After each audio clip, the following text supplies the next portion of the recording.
ಇವತ್ತು ನಾನು ತಲೆ ಕಾಲು ತಗೊಂಡಿದ್ದೀನಿ. ನನ್ನ ಮಗಳಿಗೆ ಬಾಣತಿ ಹಲ್ವಾ ಕೊಡೋಕ್ಕೆ ಕಾಲು ಮಾತ್ರ ಸೇರುವ ಮಾಡ್ತೀನಿ.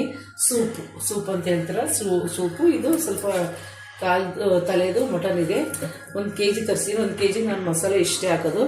ಇಷ್ಟು ಕೊತ್ತಂಬರಿ ಸೊಪ್ಪು ಹಾಕ್ತೀನಿ, 2 ಗೆಡ್ಡೆ ಈರುಳ್ಳಿ ಹಾಕ್ತಾಯಿದ್ದೀನಿ, ಮತ್ತು ಇಷ್ಟೇ ಒಂದು ಅರ್ಧ ಇಂಚು ಶುಂಠಿ ಇರುತ್ತೆ, ಶುಂಠಿ ಹಾಕ್ತೀನಿ, ಮತ್ತು ಒಂದು ಸ್ವಲ್ಪ ಮೆಣಸು ಹಾಕ್ತೀನಿ, ಕಾಳು ಮೆಣಸು, ಮತ್ತು 1 ಗೆಡ್ಡೆ ಬೆಳ್ಳುಳ್ಳಿ ಹಾಕ್ತಾಯಿದ್ದೀನಿ. ಇದನ್ನೆಲ್ಲ ಗ್ರೈಂಡ್ ಮಾಡಿ ಇದರಲ್ಲಿ ಹಾಕಿ ಒಂದು 8 ವಿಷಲ್ ಕೂಗಿಸ್ಬೇಕು.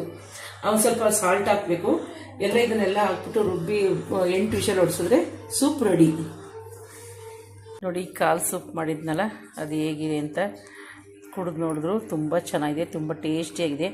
ನಾನು ಮಾಡೋದು ತೋರಿಸಿದ್ರೆ ಅದೇ ಮೆಥಡಲ್ಲಿ ಮಾಡಿ, ತುಂಬ ಚೆನ್ನಾಗಿರುತ್ತೆ. ಮಾಡಿಬಿಟ್ಟು ಟ್ರೈ ಮಾಡಿ ನೋಡಿ. ತುಂಬ ಮಸಾಲೆ ಹಾಕಿದ್ರೆ ಹೊಟ್ಟೆ ಉರಿ ಬರುತ್ತೆ. ಇದೇನಿಲ್ಲ, ಸಿಂಪಲ್. ಅದಕ್ಕೆ ನಾನು ಹೇಳೋದು ಸಿಂಪಲ್ ಮಸಾಲೆ ಹಾಕಿ ನಾನು ವೆಜ್ಜು ನಾನ್ ವೆಜ್ ಎಲ್ಲ ಅಷ್ಟೇ ಸಿಂಪಲ್ಲಾಗಿ ಮಾಡೋದು. ನೋಡಿ ಗೈಸ್, ಇಷ್ಟ ಆದರೆ ಇದೇ ಥರ ಮಾಡ್ಕೊಳ್ಳಿ, ತಿನ್ಕೊಳ್ಳಿ. ನೋಡಿ ಗೈಸ್, ನಮ್ಮನೆ ಸೋಲಾರು ಮತ್ತು ಕರೆಂಟ್ ಗೀಜರ್ ಮಾಡಿಸೀನಿ. ಸೋಲಾರಲ್ಲಿ ಮಳೆಗಾಲ ನೀರು ಬರ್ತಾಯಿಲ್ಲ. ಇವಾಗ ಕರೆಂಟ್ ಗೀಜರ್ ಆನ್ ಮಾಡಿದ್ರೆ ಕರೆಂಟ್ ಚಾರ್ಜ್ ತುಂಬ ಬಂದ್ಬಿಡುತ್ತೆ. ಅದಕ್ಕೆ ನನ್ನ ಮಗಳು ಬಾಣತಿ ಅಲ್ವಾ, ಅದಕ್ಕೆ ತಪ್ಪಲೆಟ್ಟು ಇದು 4 ಬಿಂದಿಗೆ ಹಿಡಿತೆ ತಪ್ಪಲು. ಅದರಲ್ಲಿ 2 ಸರಿ ಕಾಯಿಸ್ತೀನಿ. ಅವಳಿಗೆ ಚೆನ್ನಾಗಿ ಒಯ್ತೀನಿ. 2 ಸರಿ ನೀರು 8 ಬಿಂದಿಗೆ ನೀರಾಗುತ್ತೆ.